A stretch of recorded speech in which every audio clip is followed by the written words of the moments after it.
Dad, you're sitting here with three of your five daughters, obviously your three favorites. Can you tell us what you feel you've done as a father of daughters to empower us as daughters in our own lives? Well, first of all, to act as a proxy for the other two who are not here, so that it's five in total. I think what your mom and I did, and of course it takes a whole village to raise children, especially when you have 5 and 7 years, was to give you a sense that you can do whatever you want. You can go in life to reach your fullest potential and beyond. And I think all five of you have done that, a great sense of freedom. Secondly, I think a sense of kind of finding a joy in yourself of who you are. And when you begin to develop that self-confidence in yourself, you move from the me to the we. You cease to become the center of the universe, and all of a sudden other people and their needs become important. So I think that was very much part of your upbringing, as well as caring about the people around you. And then thirdly, from a very early age, you were all very curious children, and we were, I think, lucky to live in environments and a family where there was a lot of exposure to different ideas. We had a lot of international visitors, for example. From age 12, all of you kids are involved in international exchanges, which have, I think, been very helpful in your development of awareness of the world. But most of all, I think just a sense of joy in yourself, that would be the key. What about you? What's your view? I think both you and Mom have been great role models. I think you as a role model have been hugely influential in a couple ways. One is watching how you treat people, and you consistently treat everyone with such respect that I think it's helped shape my values in terms of how I treat others, but also how I expect to be treated in my personal and my professional life.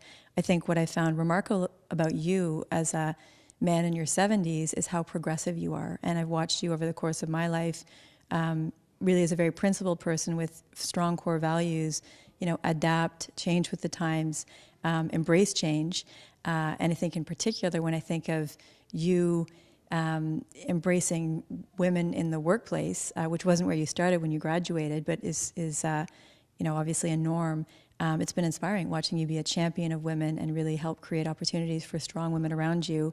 And that has been very empowering and very inspiring. Well, on that point, it shows the responsibility that children have to raise their parents. We're doing our best.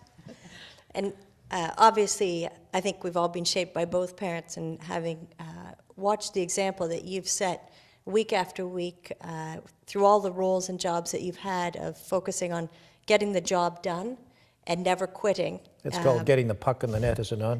That is the quote that would be appropriate. And needing to have good people around you to do that. And the messages that always went with that for us as children was that we can do anything, but we can't do everything. So those are things that I've taken through each stage as I've added things into the mix through the decades, from job to kids and family, that I can do anything, but I have to make choices. I can't do everything.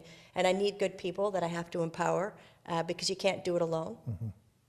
Et maintenant, Jeanne, tu as la même responsabilité avec deux enfants, vos proches enfants. C'est vrai, par chance, nous avions été bien entraînés pour la tâche. Ce que je trouve vraiment remarquable avec mon père, c'est qu'il nous a élevés sans différencier selon les genres. En fait, c'est à 15 ans que j'ai découvert qu'il y avait une différence entre les gars et filles. Quand je courais cross-country, et mon entraîneur m'a indiqué que les gars couraient 6 km et les filles couraient 4.